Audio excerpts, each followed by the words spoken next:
বেগম খালেদা জিয়া আজ এখানে আমাদের মধ্যে উপস্থিত আছেন। অন্তর্বর্তী সরকারের প্রধান উপদেষ্টা ডক্টর মোহাম্মদ ইউনূস বলেছেন, সশস্ত্র বাহিনী দিবস উপলক্ষে আয়োজিত অনুষ্ঠানে বিএনপি চেয়ারপারসন বেগম খালেদা জিয়াকে আনতে পেরে আমরা গর্বিত। বৃহস্পতিবার বিকেলে সেনাকুঞ্জে সংবর্ধনা অনুষ্ঠানে যোগ দিয়ে এই কথা বলেন প্রধান উপদেষ্টা। ডক্টর ইউনূস এ সময় বলেছেন, শহীদ রাষ্ট্রপতি জিয়াউর রহমানের স্ত্রী খালেদা জিয়া এখানে এসেছেন। একযুগ তিনি আসার সুযোগ পাননি। আমরা গর্বিত এই সুযোগ দিতে পেরে। দীর্ঘদিনের অসুস্থতা সত্ত্বেও বিশেষ দিনে সবার সঙ্গে শরিক হওয়ার জন্য আপনাকে আবারও ধন্যবাদ।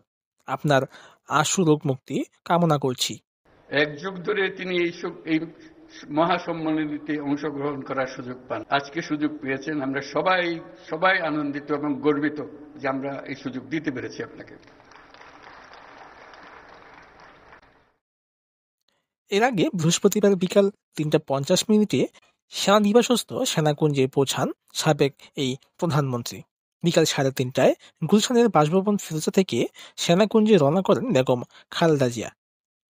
এর আগে ২০১৮ সালের ৫ ফেব্রুয়ারি সিলেট সফর করেছিলেন খালেদা জিয়া।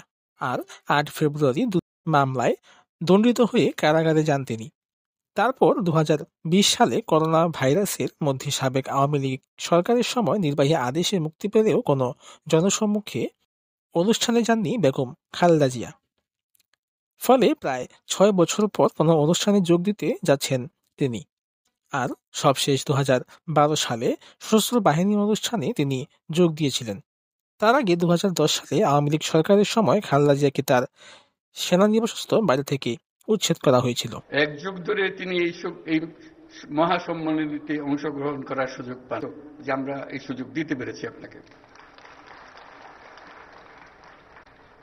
শারীরিক অসুস্থতা সত্ত্বেও এই বিশেষ দিবসে সবার সঙ্গে শরিক হওয়ার জন্য আপনাকে আবারও ধন্যবাদ।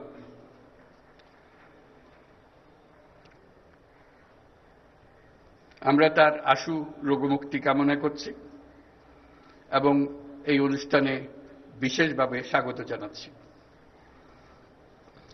প্রিয় সহকর্মীবৃন্দ, ৩ বাহিনীর প্রধানগণ, সশস্ত্র বাহিনীর অবসরপ্রাপ্ত ও কর্মরত সদস্য এবং তাদের পরিবারবৃন্দ, সম্মানিত অতিথিবৃন্দ,